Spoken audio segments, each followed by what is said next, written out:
Hello, our loves. You've reached Joanne and Elizabeth with World's Cup of Joe. Awaken your soul, your home for all things twin flame. In terms of energy, we guide you in how to stay in the energy that not only draws your twin flame back, but allows them to stay in your space.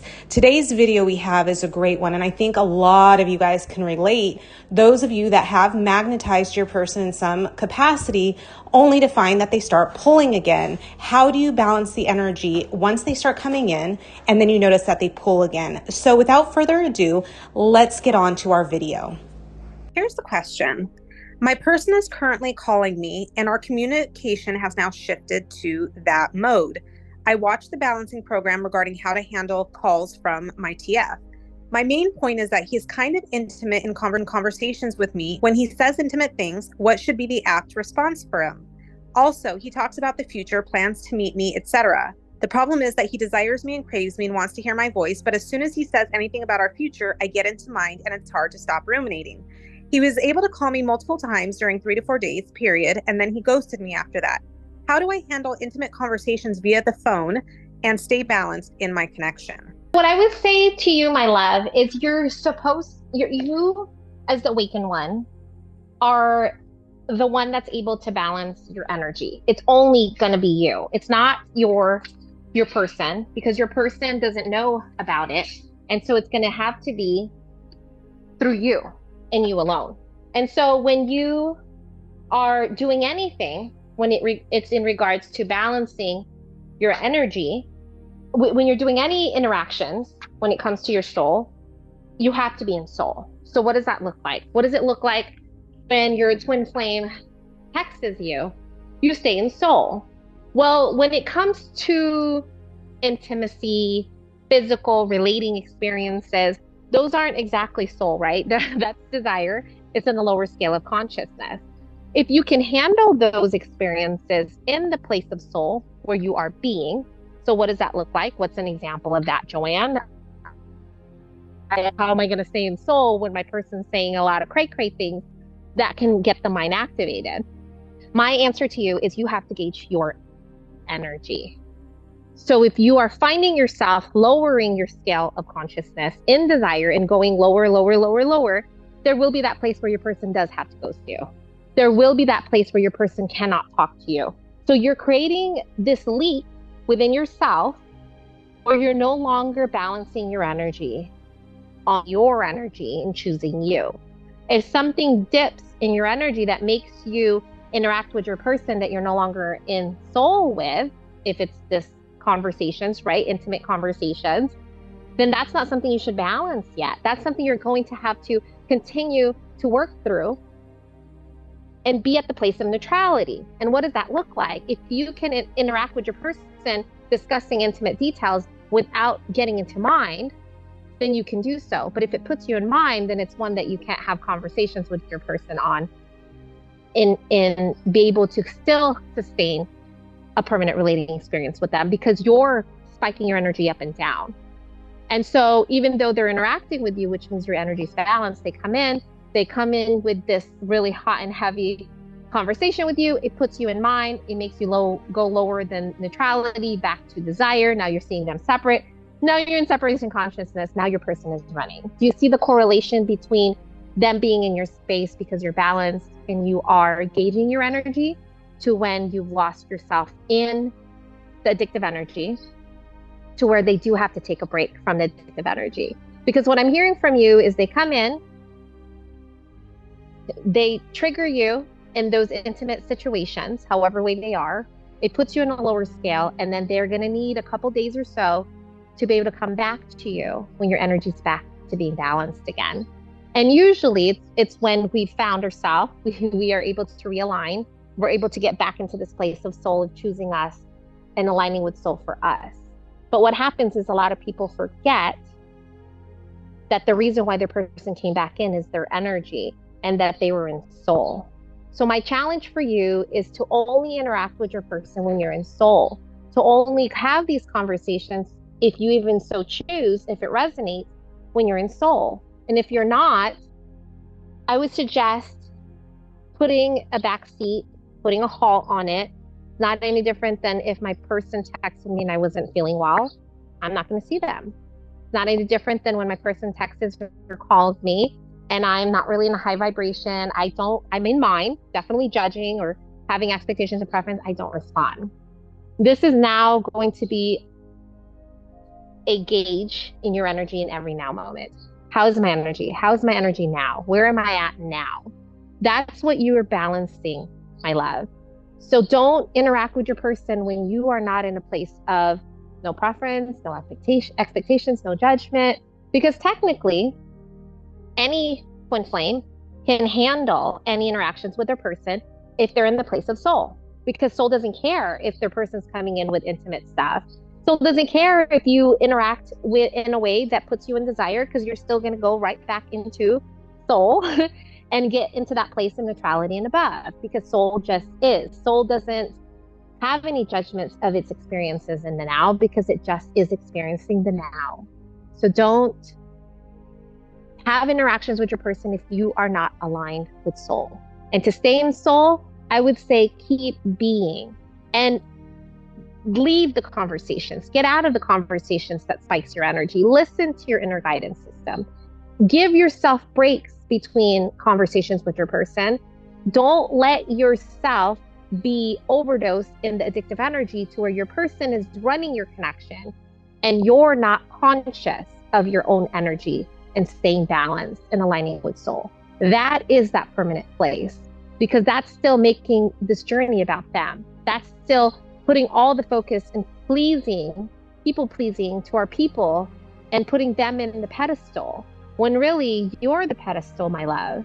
Only interact with your person when you're in soul. If you're not in soul, then don't interact with them, and only interact with them if it resonates. So if you can have these interactions with your person with no judgment, no expectations, no preferences, they wouldn't pull. They'll respond to you the next day, if not that same moment, because it doesn't matter. There's no limitations in the interactions between you and your soul when you stay and can align with soul. And the same goes for the physical. If we have clients that's mentioned, every time they're intimate with their person, the next day or a month or whatever, they disappear and they can't come back again until they realign. Well, technically, and the answer is always the same. It's the same answer for you and for anyone else who's experiencing it in the physical. Technically, if you are able to have these interactions without judgment and stay in this place of soul without having spikes in your energy, then you can continue to have these conversations and situations with your person without any judgment, without any expectations, without any preferences. We could technically be able to have them and they can still continue, because there's nothing that will keep you between your person when you are in soul. And when they pull, it doesn't matter, because you've been aligning with soul for you.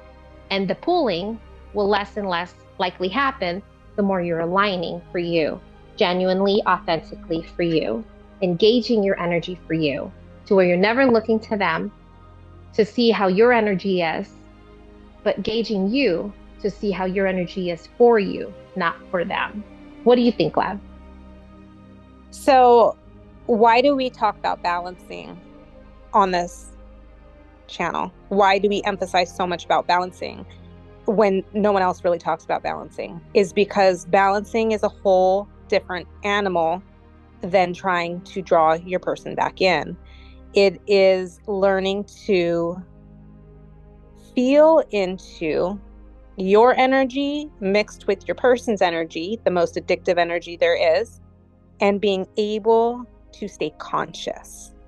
Whereas when you're learning how to draw your person back in, really, you have a strong intention, you have a strong focus on making it about you.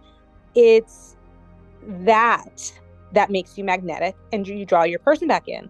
And suddenly it's like, okay, they're back in. Now what?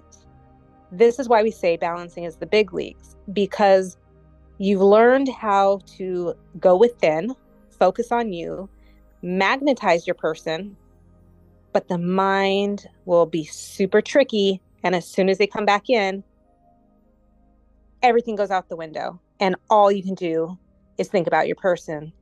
And it's like you forget everything. You forget everything that made you magnetic.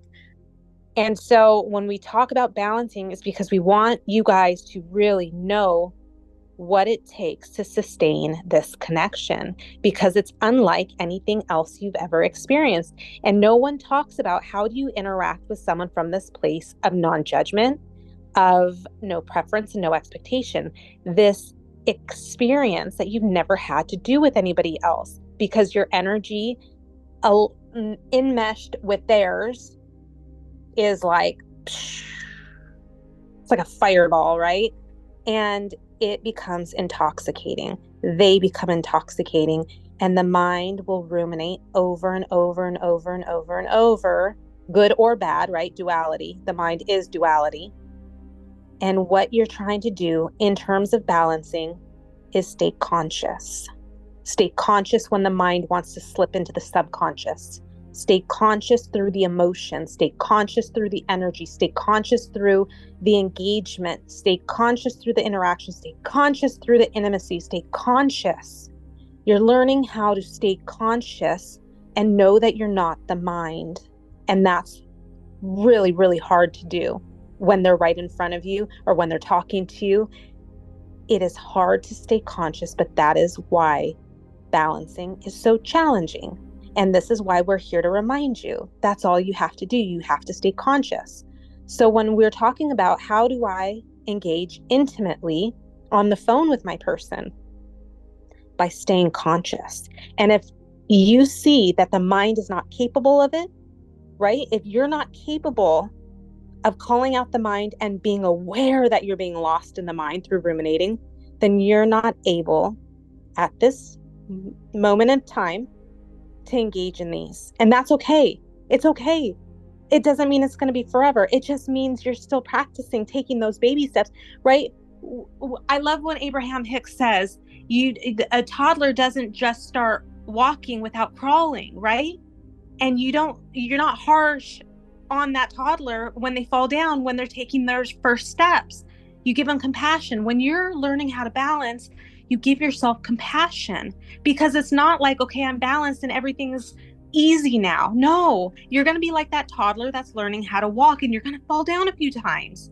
But every time you fall down, you're going to learn how to sustain being conscious longer and longer and longer, to the point where you can do it permanently when it comes to interacting with your person. So if you're not ready to be able to stay conscious of the conversations and not allow the mind to ruminate and get lost in those ruminating thoughts, then you should not be engaging in the intimate conversations just yet. Just yet. There's a little more balancing that needs to be done to get you to that point. So you take baby steps. This is why we say sip them in, because you're learning how to stay conscious. And when you overdose, which is, for someone, it might be 2 minutes on the phone with them. For another person, you may be able to stay on the phone 30 minutes at a time. You may be able to talk a little bit more intimately than another person. Everyone's journey is going to be different. Everyone's awareness of self and mind are going to be different, but you watch it. And if you are that toddler that falls down because you get lost in the ruminating, be aware of it. Okay, I realized that I had this conversation and I got lost in it. Okay, I'm not going to do that right now. I'm gonna make it a little bit more, a little bit more casual the next time we talk, because I realize I'm not ready for that yet. The mind is too easily swayed by that type of talking. I need to go within a little bit more, and I'm going to focus on me a little bit more. And I'm going to make sure that the next time we do, or I do engage in that I am able to stay conscious. So if you're not ready yet, that's okay. This is little steps, just like a toddler's learning to walk, so that they can walk and then run and do it on a permanent basis for the rest of their life. You're learning how to balance for the rest of your life, right? You're learning how to balance from here on out. And there are going to be those days, in life as adults, we trip sometimes. We trip over our feet. Doesn't mean we don't know how to walk. Doesn't mean we don't remember how to walk. It just means we tripped and we fell off balance. That's the same way with balancing your energy. There are going to be the days where you trip up a little bit, but you're going to be able to get right back and be able to be balanced, steady in your gait, and you're going to be able to do it. So don't be hard on yourself if there are those days that you ruminate. you're going to be able to do this long term. It's a long term. It's not a sprint, it's a marathon. You're learning how to sustain this energy for the rest of your life. And I hope that helps, my love. So good. We love you guys so much. We hope you have an amazing day. Bye, love. Bye, love.